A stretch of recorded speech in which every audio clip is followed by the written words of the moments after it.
It's for you now. Can you name me one hobby that you say, well, get rid of it? Snakes. Snakes. I used to breed reptiles. I used to have, at that point, I probably had like 400 of my own. You know, and as you can imagine, that's very time consuming. So, you know, I got out for a few years and now I got back in and I'm, you know, doing it again, but I got like 70 as opposed to 400. Okay. And but what is then your, do you have a favorite snake of those 70s or just the same? I've got, you know, because I breed them, you know, and I'm looking for the crazy color morphs that everybody says, wow, that's something new. So there's probably a couple I have that I'm pretty fond of because for what they are, they're top 5% in the world, you know, just, you know, nice pattern, nice color, stuff like that. Okay, and what did you do with the 400s previous? Did you? I pretty much, or? No. A buddy of mine owned a pet store and he knew guys that were into stuff I had, so, you know, group went here, groups went there, you know, because I had a little bit of everything to where I didn't specialize in anything, and now I specialize in one particular kind, so. Okay, which is now? It's a carpet python from Australia. Okay. And how come that? I always liked them when I had them the first time, but now when I took my hiatus and I wasn't doing reptiles for a while, all kinds of new colors came out. So I'm like, man, I could breed these. I bred them before. And now you hit all these crazy colors and patterns that, you know, it's worth my time. So, you know, I just got back in, and they're, for being a python, you know, people either always keep a ball python or they keep a reticulated python.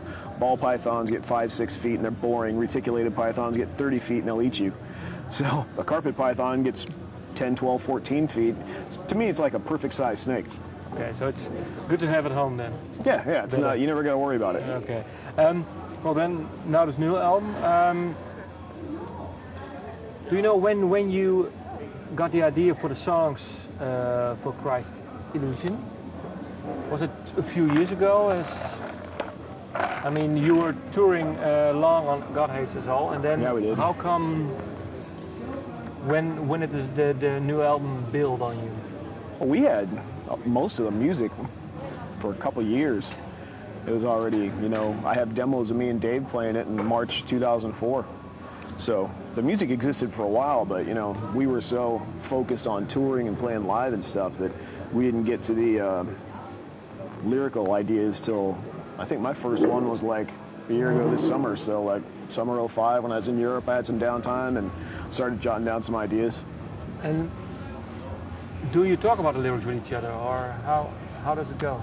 Not really, because I mean we're all so separated these days. You know, Tom being in Texas, Jeff lives an hour away from me, so we don't get together and hang out as much as we used to. So, you know, if I'm working on a song, I'll probably have it done before I see the guys.